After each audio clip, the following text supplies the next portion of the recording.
On my birthday, my nephew raised his glass, smiled that thin, knowing smile, and said, "You're old news." He said it like a joke, but the pause before the laughter told me it wasn't.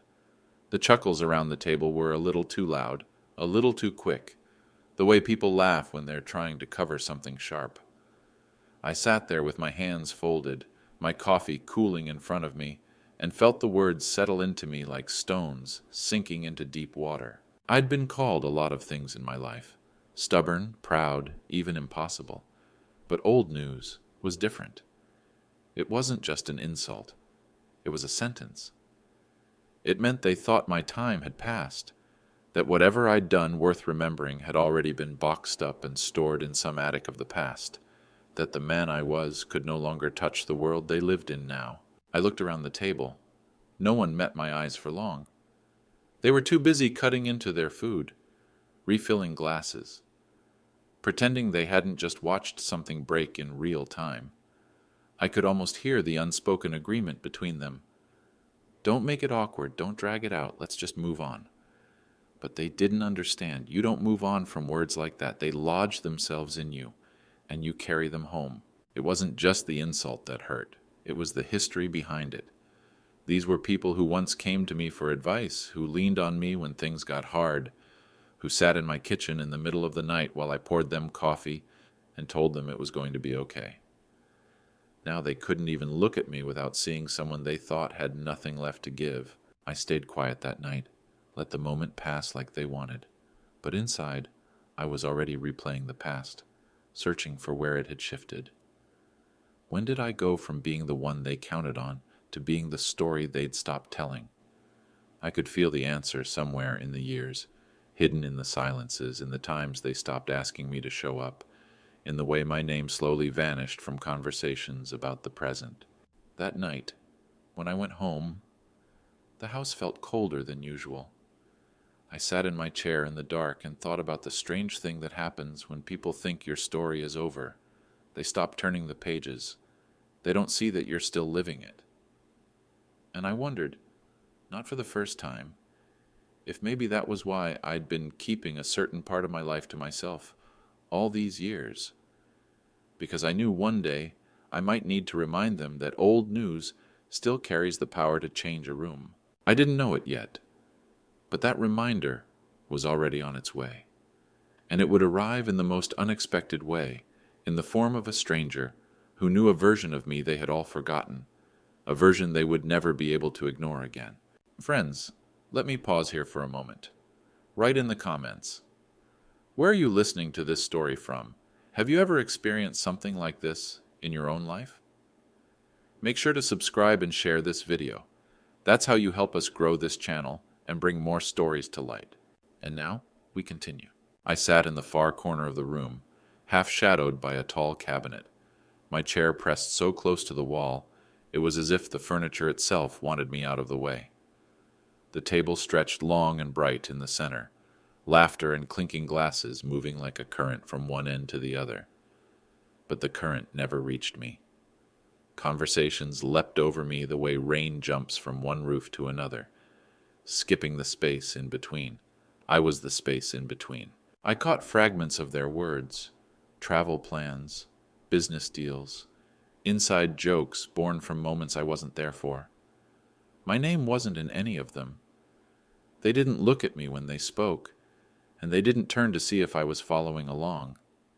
I might as well have been part of the wallpaper, some old fixture they'd grown used to, but stopped noticing. And maybe that was the truth. I wasn't really sitting with them anymore. I was sitting near them.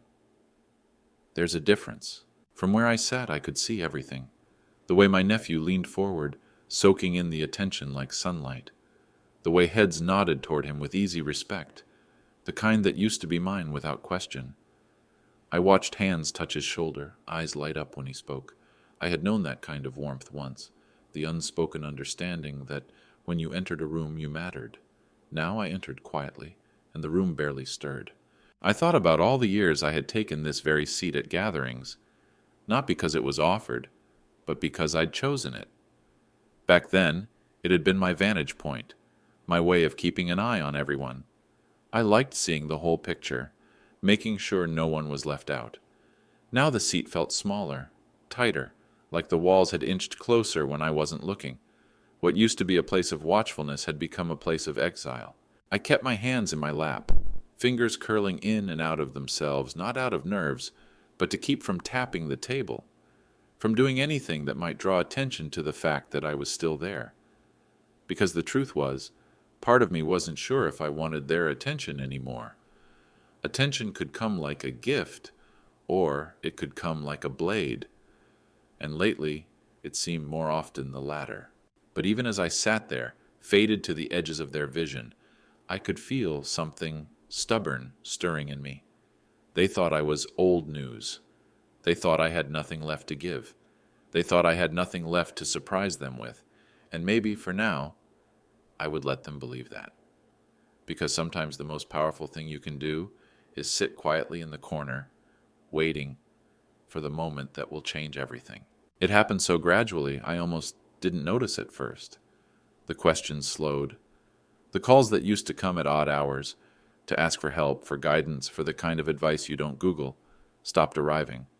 They began making decisions without telling me, bringing plans to the table already finished, the ink dry before I even knew there was paper. At first, I told myself it was because they didn't want to burden me, that maybe, after years of leaning on me, they wanted to show they could stand on their own. But that was a comforting lie, and deep down, I knew it. It wasn't independence they were practicing. It was erasure, a quiet, steady rewriting of the way they saw me. I wasn't the one they sought out anymore. I was the one they updated after the fact, in a tone that made it sound like I was lucky to even be informed.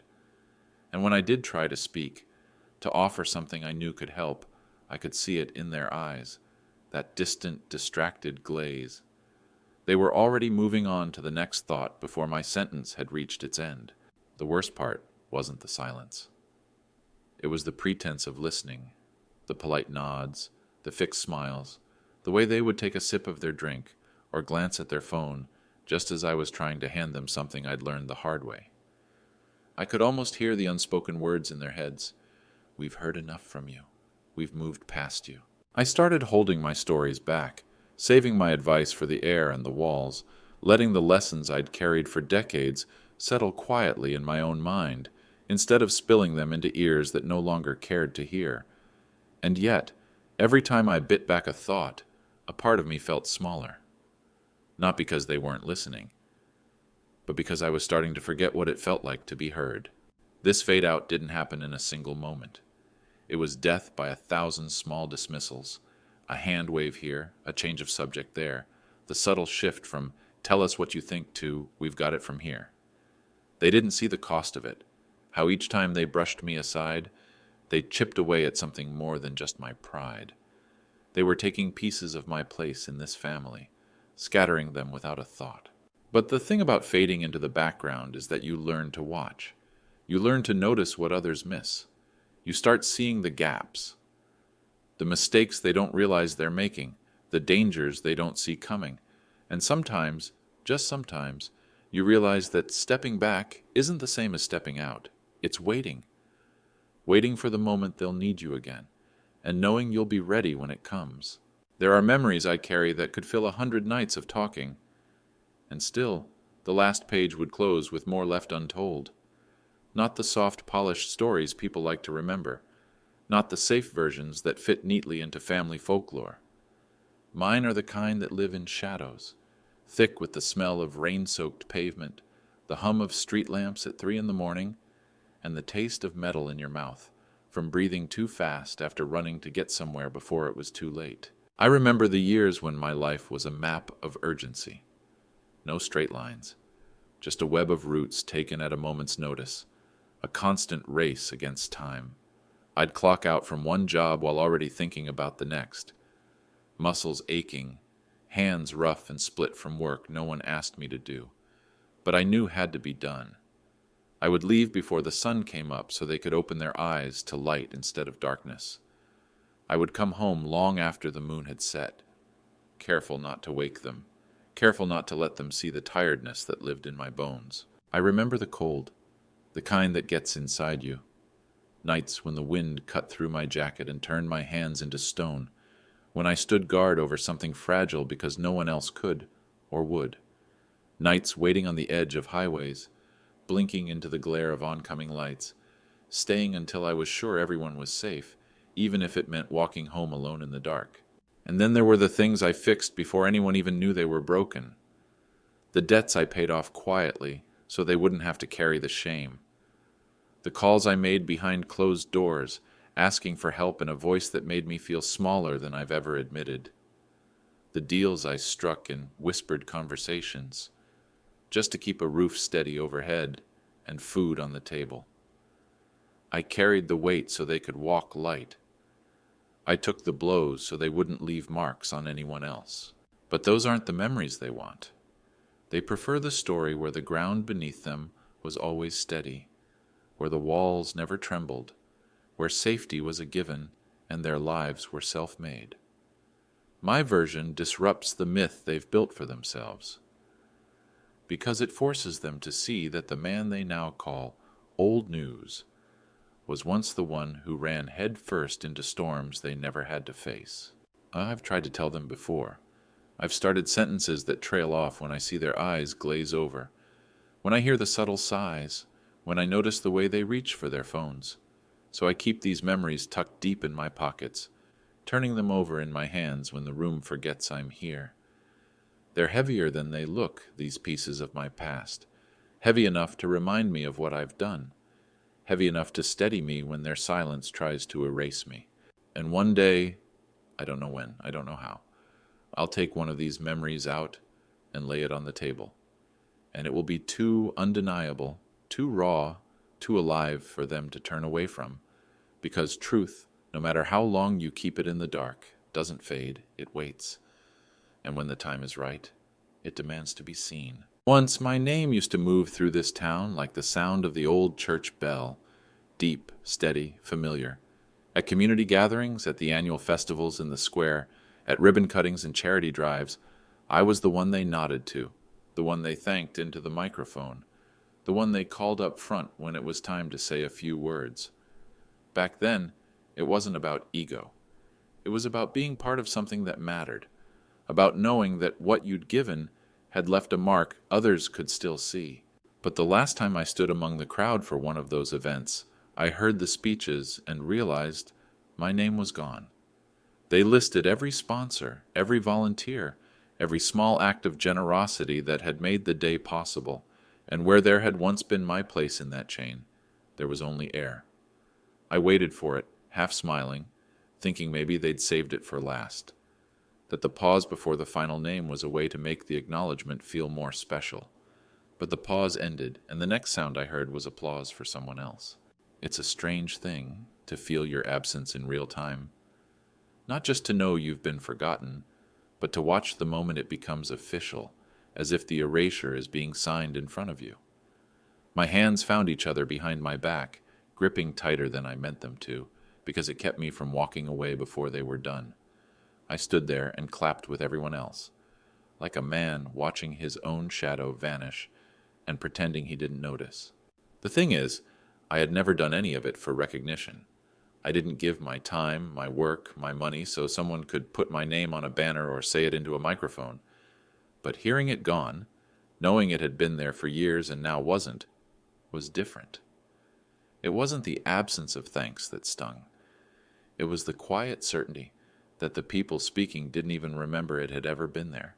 I thought about the mornings I'd stood in the rain setting up tents for these events, the late nights I'd stayed behind to clean up when everyone else had gone home. I thought about the times I'd paid for something out of my own pocket because there wasn't enough in the budget, and no one ever knew except the person who took my folded bills and promised they'd keep it between us. Those moments had been the invisible threads holding this town together in ways that never made it into the brochures or the speeches. And now, even the memory of the thread had been snipped away. Walking home that day, I passed the old plaques on the wall of the community center. My name was still carved there from years ago, the letters worn smooth from time and weather. I ran my fingers over them, feeling the weight of the work that name had once carried. Stone remembers even when people don't. And as much as their silence stung, I knew the truth. Names can be erased from speeches, but they can't be erased from the foundations they've built.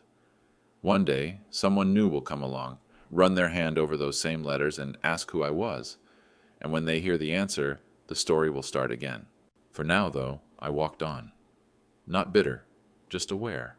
Aware that they thought the story was finished, and unaware that the most important chapter hadn't even been read yet. That evening I walked into the hall without any expectation, without the quiet, stubborn hope that someone might nod in my direction and remember. I didn't put on the old jacket with the town's crest stitched inside, the one I used to wear for these gatherings. I didn't take the seat near the front where I used to belong.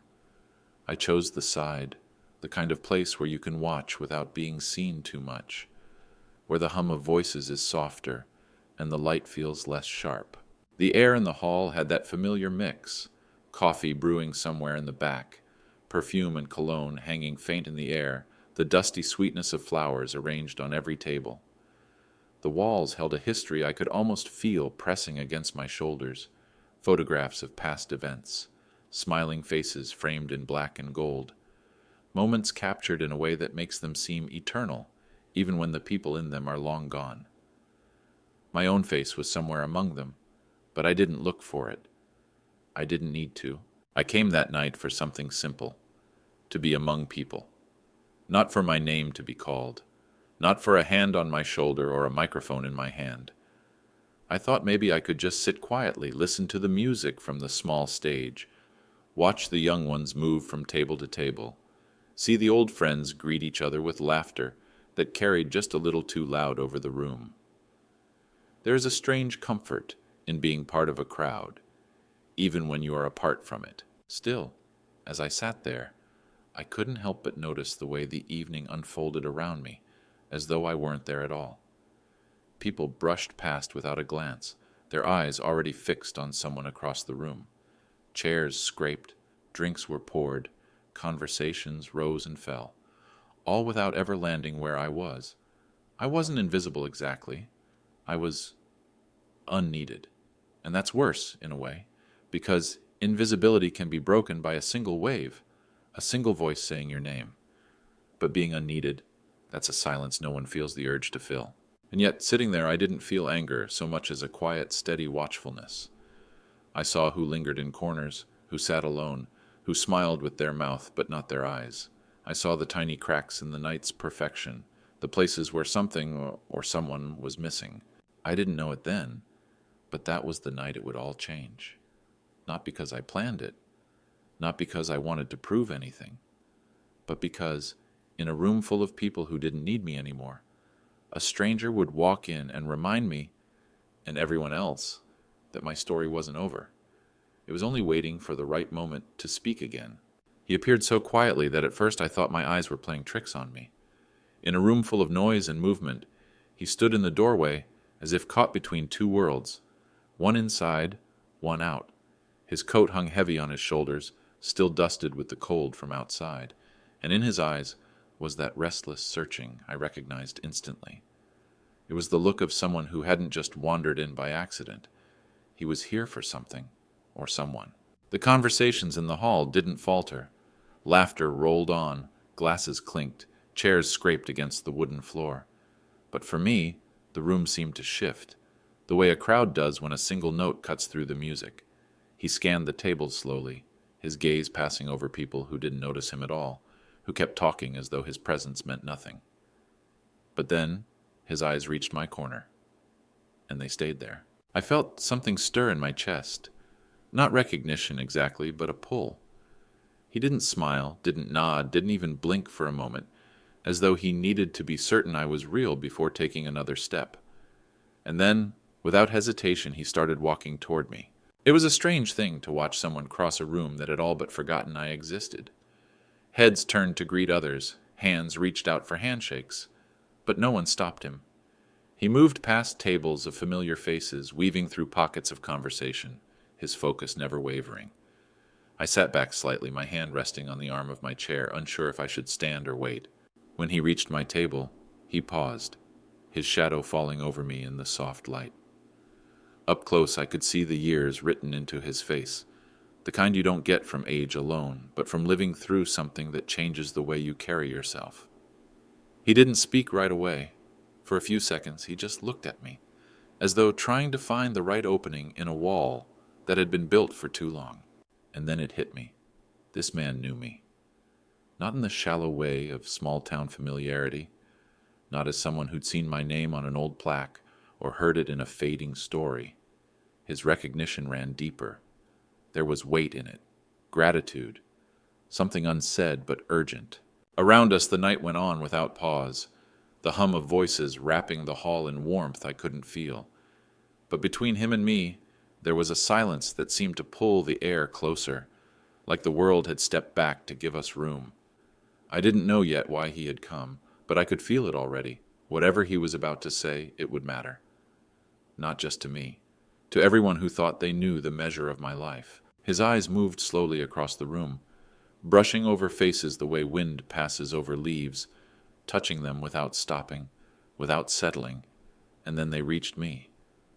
It was almost imperceptible, the way his posture shifted, the way his breath seemed to still, but I felt it as surely as if someone had called my name.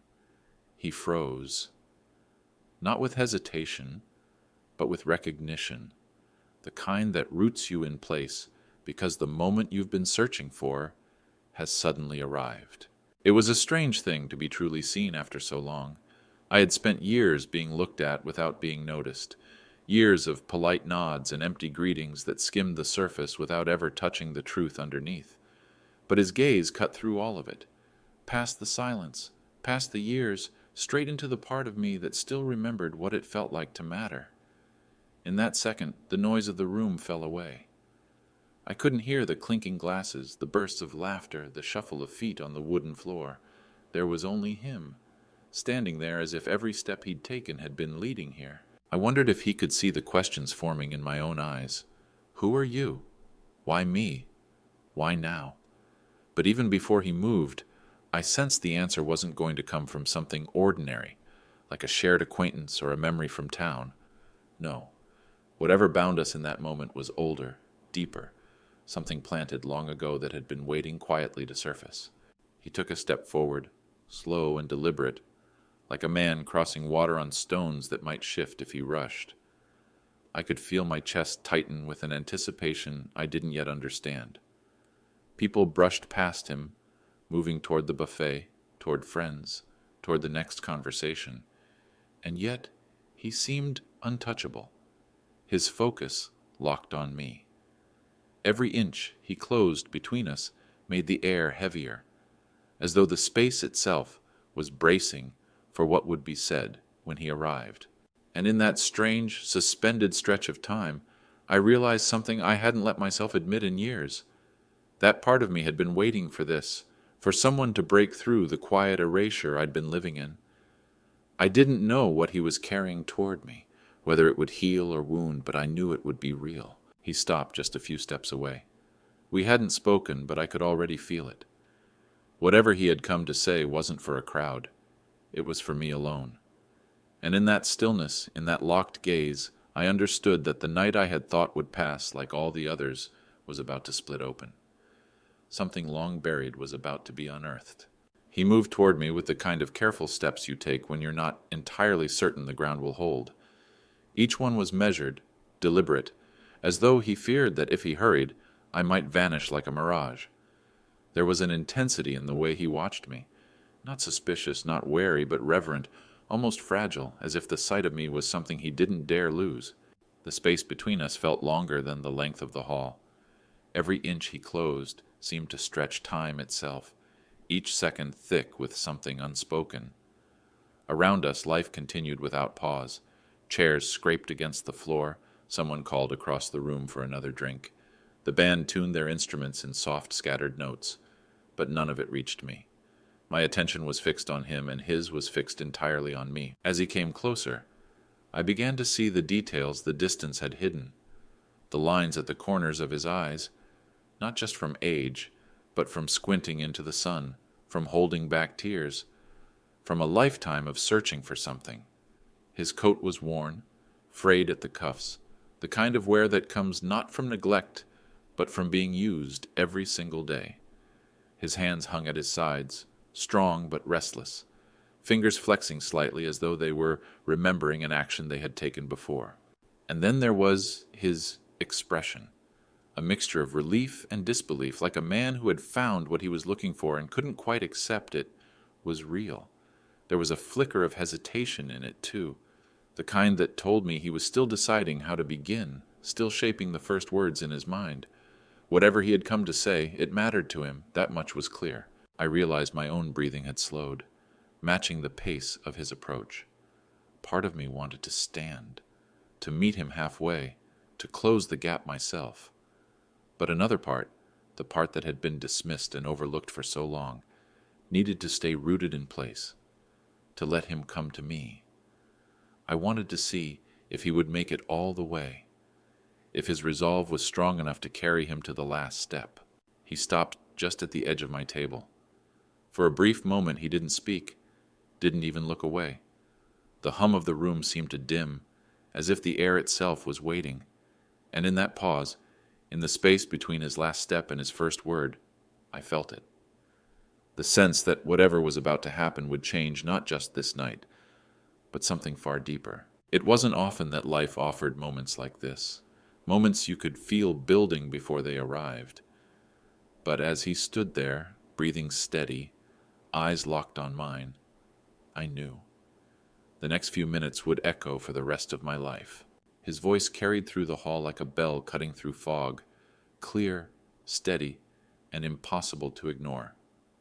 "Sir, you saved my life." He didn't say it to me quietly, didn't let it be a private moment that could have passed unnoticed. No, he said it loud enough for every table, every corner, every casual conversation to hear. The effect was immediate. Conversations faltered mid-sentence, laughter thinned into silence, and chairs stilled on their legs. The hum of the room, the one I had been sitting outside of all evening, stopped as though someone had pulled the plug. For a moment, I couldn't move. The words hung in the air, heavy and sharp, and I felt them cut through layers of time I thought had long since hardened. You saved my life. It was the kind of statement you don't expect to hear at all, let alone in a room full of people who had all but erased you. The weight of it pressed into me, not because I doubted its truth, but because of what it meant for everyone else to hear it. All eyes turned toward us. Some faces showed confusion, brows furrowed, heads tilted, as if trying to place me in a story they didn't know I belonged to. Others were startled, as if hearing my name in a context that didn't fit the version of me they had grown comfortable ignoring. And then there were the few, the ones who knew the truth but had chosen not to speak it, whose expressions tightened, lips pressed thin. They were the ones who understood instantly that this single sentence had cracked open the silence they had helped build. The man didn't flinch under the attention. He kept looking straight at me, his eyes steady, his voice free of hesitation. There was no performance in his tone, no exaggeration. It was raw, simple fact, spoken like someone who had been carrying it for a long time and had finally found the moment to release it. I could feel the shift in the room, subtle but undeniable. In the space between his words and my next breath, the balance of things had changed. The distance that had been placed between me and everyone else for years, it narrowed. Not completely, not yet, but enough that I felt it in my bones. Enough that the version of me they'd been content to let fade into old news was suddenly standing in the center of their attention. I searched his face, trying to summon the memory, the moment he was speaking of. But deep down, I didn't need to recall the exact scene. I had spent years doing things without keeping score, stepping in where I was needed, making choices that mattered to someone, somewhere, even if I never saw the result. He was the proof of that unseen history, the living evidence that the quiet work you do can echo in ways you never expect. The hall remained suspended in silence, the air thick with the unasked question, when? How? And as I opened my mouth to speak, I realized that for the first time in years, they actually wanted to hear the answer. He began to speak, and as his words filled the room, I felt time fold back on itself. His voice wasn't rushed. It carried the weight of someone who had lived with this memory pressed against his chest for years. He spoke of a night long ago, cold, moonless, the kind where the air itself seems to hold its breath, a night when his life had been balanced on the thinnest thread, seconds from snapping. He described the rain-slick road, the way the headlights had caught the edge of the curve too late, the sound of tires screaming against asphalt before everything spun. He told them how the car had rolled once, twice, metal twisting, glass shattering, the world turning over until it landed upside down in a ditch. The engine hissed, leaking warmth into the freezing air, and the smell of gasoline made each breath feel like it might be his last. And then, me. Not by name, not yet. Just a man who appeared out of the darkness, his boots splashing through the water, hands steady and sure. He told them how I had crouched beside the wreck, how my voice had cut through his panic, low and certain, telling him to hold on, to keep breathing. He said I had pried the door open with my bare hands when it refused to give, how I'd pulled him free from the tangle of metal and glass, ignoring the sharp edges that tore at my skin. He remembered lying on the wet ground, coughing, every bone aching, the taste of blood in his mouth, and how I had stayed there beside him, one hand pressed to his shoulder, the other keeping his head still, talking to him until the distant wail of sirens broke the night. He told them I didn't leave until the paramedics took over, and even then, I didn't wait to be thanked. I just stood, nodded once, and walked away into the dark. The room was silent, except for his voice, and in that stillness I could feel every detail of that night as if I were back there. The bite of the cold rain, the smell of oil and earth, the way the flashing red and blue lights had painted the trees in ghostly colors. I'd never spoken of it, never told anyone, because it hadn't been about me. It had been about getting someone home alive. And now, hearing him tell it, I realized just how far that night had reached. It hadn't just saved him. It had been the thing that shaped everything after, his choices, his family, the way he looked at the world. When he finally said my name, it was like striking a match in a dark room. People shifted in their seats, some faces lit with shock, others with shame. The story they'd never known was now theirs to carry, and there was no taking it back. I sat there, still, letting the truth settle over them like the slow fall of snow. Not gloating, not demanding anything, just knowing that in a single night, both then and now, a life had been changed. And maybe, just maybe, a few more would be. The room didn't simply grow quiet. It changed shape. It was as if the air itself thickened, pressing gently on every shoulder, forcing people to slow their movements, to think before they spoke. The clinking of cutlery stopped. The laughter that had been spilling easily from the tables only minutes ago dried up mid-breath, and in that strange, heavy silence I could feel dozens of eyes turning toward me with something new in them, something that hadn't been there when I first walked in. The ones who had laughed earlier, the ones who'd smirked and called me old news, no longer looked amused. They weren't mocking now. They were measuring, trying to reconcile the man they'd dismissed with the man who had just been painted in the colors of a quiet heroism they hadn't thought possible. Some shifted uncomfortably, glancing down at their plates, as if the story had made them suddenly aware of their own smallness. Others stared openly, as if seeing me for the first time. I didn't move. I let the weight of the moment work on them. Years of being talked over, talked around, or ignored had taught me patience. I knew that truth, once spoken, doesn't need to be forced. It settles into people on its own, seeping in through the cracks left by doubt and arrogance, and right now it was doing exactly that. What struck me most was not the shock. I'd expected that, but the subtle undercurrent of respect that began to ripple through the room.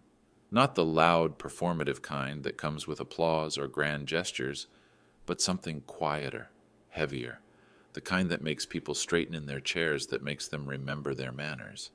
I thought about how easy it had been for them to forget me. Time has a way of erasing those who no longer stand in the spotlight, especially when others are eager to rewrite the script. They had trimmed me out of the family stories, out of the community lore, out of the shared history that gets told over dinners and holidays. And yet, all it took was one truth, spoken by someone who had nothing to gain, to redraw my place in it. Across the room, I saw the older ones watching me with a different kind of expression, one that held memory. They hadn't forgotten entirely. They'd just chosen silence, maybe to keep the peace, maybe out of fear, maybe because they didn't think the fight was worth it. But now, with the stranger's words hanging in the air, I could tell they were relieved. Relieved that someone had said what they couldn't. And as I sat there, I realized this moment wasn't about vindication. It wasn't about proving them wrong. It was about something far more enduring, the quiet restoration of dignity. I didn't need to tell them what kind of man I had been all along. They had just heard it. They had felt it, and there's no erasing that kind of truth once it finds a place in the room. He stepped closer, the space between us shrinking until the rest of the hall blurred at the edges. His voice, when it came, was softer than before, no longer carrying for the room, no longer a declaration meant to be heard by every ear. This time it was just for me. Thank you. 2 simple words, spoken without ornament, without performance. They didn't arrive dressed in ceremony. They came raw, honest, and heavy with the weight of all the years he'd carried them. It's strange the way certain words can land inside you. This wasn't the kind of thank you that expects a polite, "You're welcome," in return. It was the kind that pulls something from deep within you, the kind that makes you feel the exact moment in which your actions changed another person's life. I didn't hear it as an ending to his story, but as a thread tying his life to mine in a way neither of us could have predicted. I could see it in his eyes. This was not the first time he had wanted to say it, but it was the first time he'd been able to.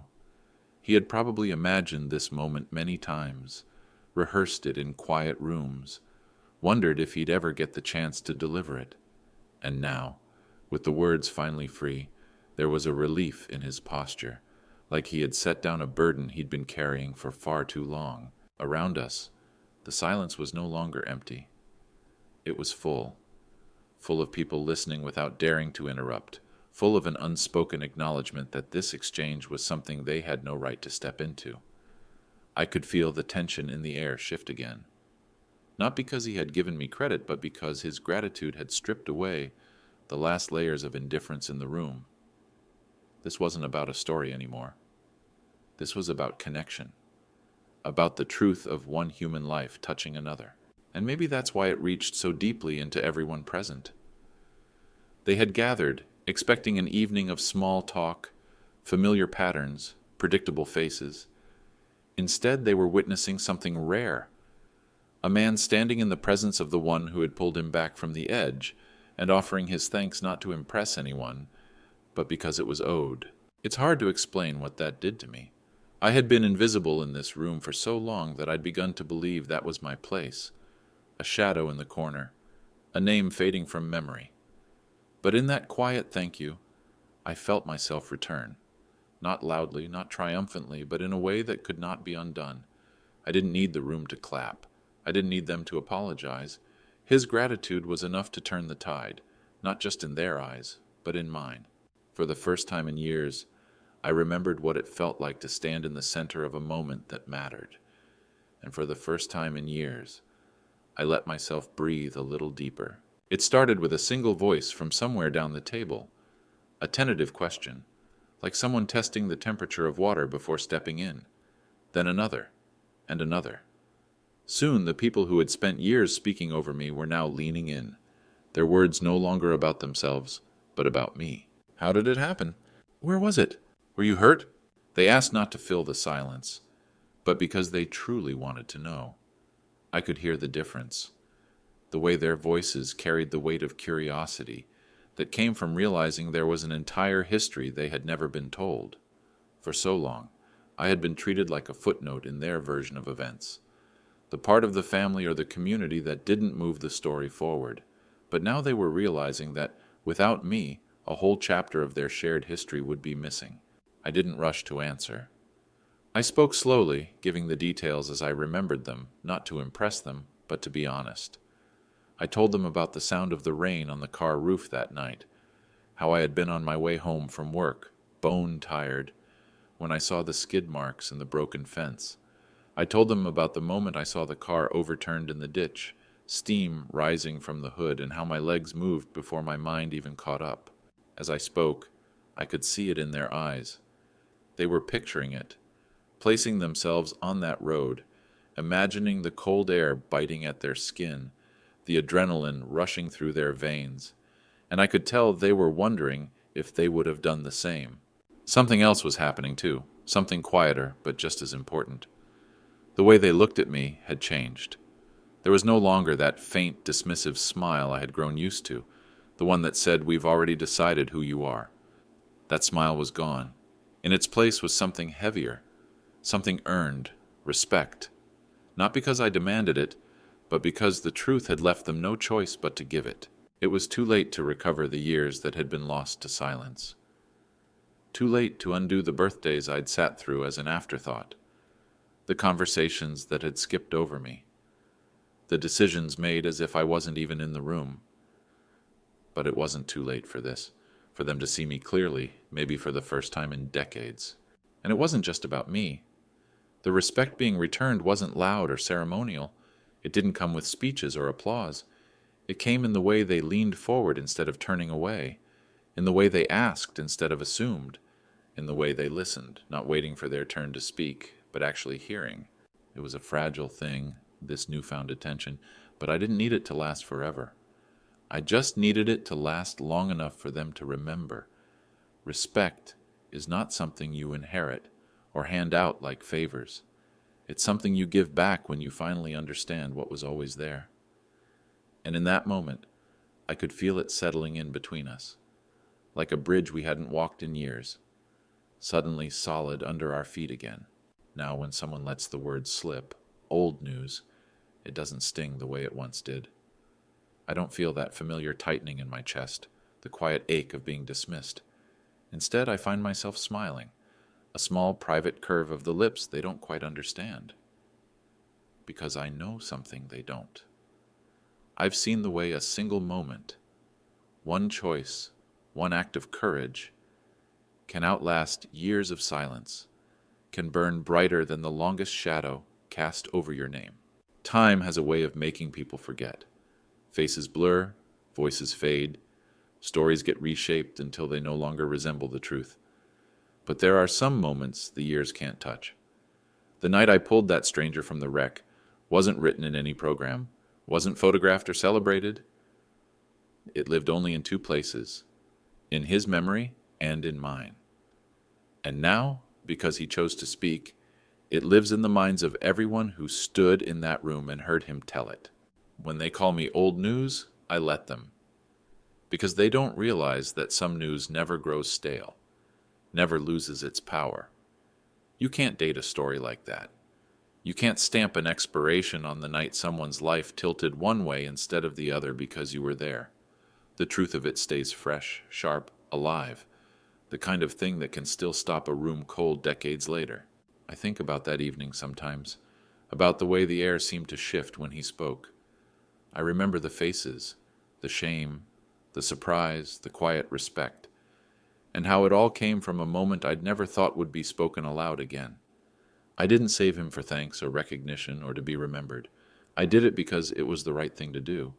That's the kind of act that doesn't age, not in the heart, not in the telling. And now, whenever I hear those two words tossed toward me with a smirk, I don't bother to correct them. I don't defend myself. I don't remind them of what they've forgotten. Because somewhere out there, a man still wakes up in the morning because I pulled him out of the dark. Somewhere out there, his children exist because of that night. Somewhere out there, my name, whether they say it or not, is tied to life, not to time. That's the thing about being old news. They think it means you're done, finished, irrelevant. But some stories never go out of date. And when you've been the light in someone's darkest night, you don't need to be breaking news to matter. You just need to keep burning, quietly, where it counts.